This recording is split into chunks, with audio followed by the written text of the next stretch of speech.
What happened in 2020 and 2021 changed the way that the music industry worked pretty permanently, and so they were like, great, this is gonna work forever. Like, we now have a surefire way to know that there's gonna be financial success because we're seeing these people promote their music themselves, and they're blowing up, and who wouldn't want to sign something that is already generating streams and money? So it was something that people were starting to catch on to and be like, oh, this is an actual thing that can lead to like record deals and notoriety and all that kind of stuff. I was very wary of that, and I was like, this app is either skyrocketing people's careers or it's making them into an immediate one-hit wonder.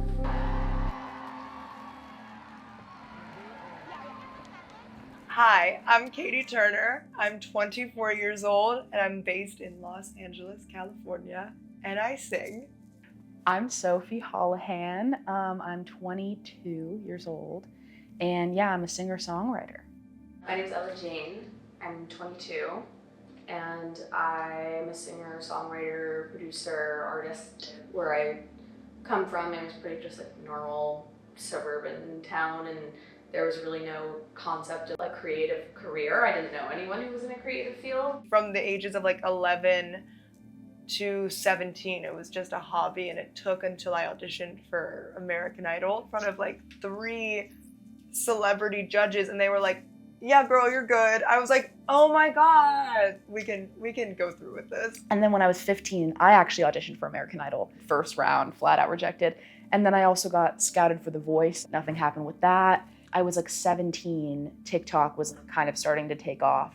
And I was like, well, this is probably another thing that I'm gonna like fail at, but I just have to like try. I got an account in 2019, the beginning of my senior year of high school, and it wasn't until the pandemic hit that I was like, now that I'm finally not going to school every day and having to show my face, it's a lot easier to post on the internet.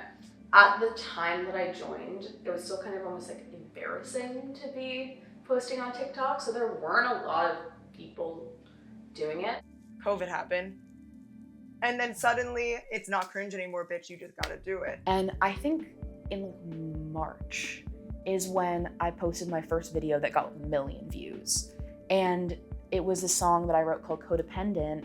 I had this label reach out to me. I was like, this is insane, because that made it real. And then it just came like a certain point where I was like, this doesn't make sense to go to school for what I already have. Like, I knew that there was a huge decision to make, and like it was working right then, and if I didn't capitalize on that and keep going, then I might lose the opportunity to do this forever. Oh, it's like crack. Online fame, especially in our generation, I felt like, finally, thank fucking God, this worked. Because there was really a time that like, it was just really working for me, and it felt like there was this upwards trajectory. I got the shortcut. I got on the express train. yeah, it kind of just happened literally overnight.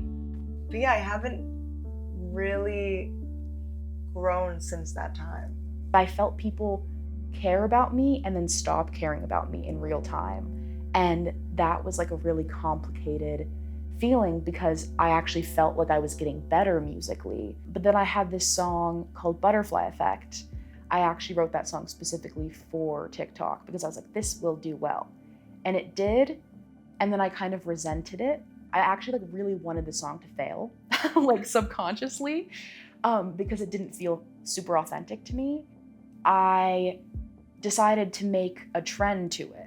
And then all of a sudden there were like 30,000 videos. So it felt like I was being rewarded for something that wasn't authentic to me. And so it actually kind of made this whole concept of identity and authenticity worse.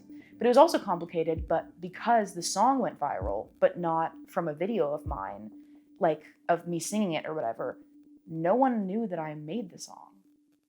So no one cared about me.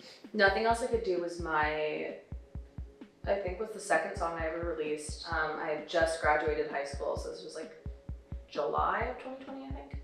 I decided to make this video talking about it, like telling the story. So what went viral was not the sound, like people weren't using it, but it was me talking about the story behind the song. And that led to so many people looking at the song that there was like an algorithm spike on Spotify. And a couple days later, I was like number 17 on US viral charts. That led to like a real increase in streams and, you know, people coming to my very first show. Like that was real. I think being signed as a TikTok artist or whatever to a major label like has been so challenging for so many artists that I know. If I wake up and this song gets like 20,000 likes, oh my God, yes! Like that was really what I started dreaming towards, because you couldn't get the big goals unless you got the TikTok ones, because they wouldn't invest in you to give you those big opportunities if your TikToks weren't showing that you deserved their resources. Instead of making stuff for the sake of my own artistry, I was making stuff to please them. Actually, this happened while I was on the label. I wrote a song about my dad, who was dying of cancer at the time. And when he did, I was like, well, I should release the song I wrote for it while it's happening, because he just died. And that makes sense.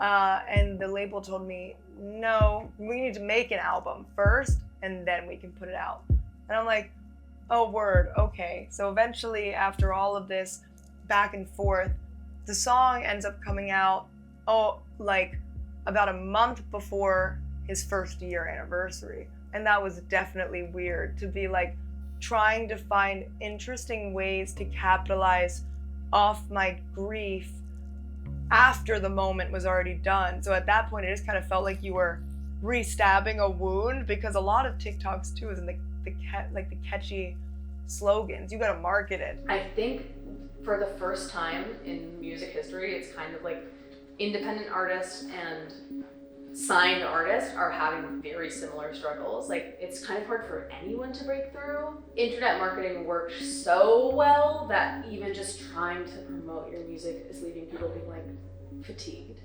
People don't care anymore. There's nothing fun or new about it. My idea of success at first, when everything was going great, felt like there was no ceiling, and then very quickly kind of turned into, how do I separate myself from these people who are only associated with the internet? Like, how do I break through and get taken seriously as an artist? And then the first tour that I went on was with this amazing band called Truesdale, and they asked me to go on the tour with them because of TikTok. The festivals have been really cool. I played Gov Ball, which was really special because I'm from New York, and in high school, like, we would all cut class and take a train into the city to go to Gov Ball. Elton John played my song on his radio show, which was insane.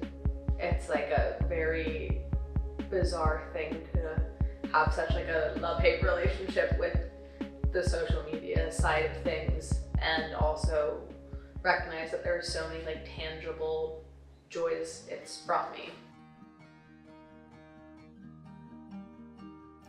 All I can say is I just want to have fun. Like, I just really want to, like, at the end of the day, wake up and feel excited about music and creating again. Like, that is the goal, 100%. But the truth is, like, there will be a million TikToks. There's a million social media platforms. Like, things that ruled culture have become obsolete, and it happens again and again and again. And the only thing that outlives those platforms that are so transient, it's the music. And I think just like holding on to that and reminding ourselves that there is actually a reason we do this, and it's not to like be a fucking influencer, and it's not to have labels tell us to like make content. It's because we need to write songs, and yeah, I think that's my hope. This is our decision to live fast and die young. We've got the vision, now let's have some fun. Yeah, it's overwhelming, what else can we do? Get jobs in offices and wake up for the morning.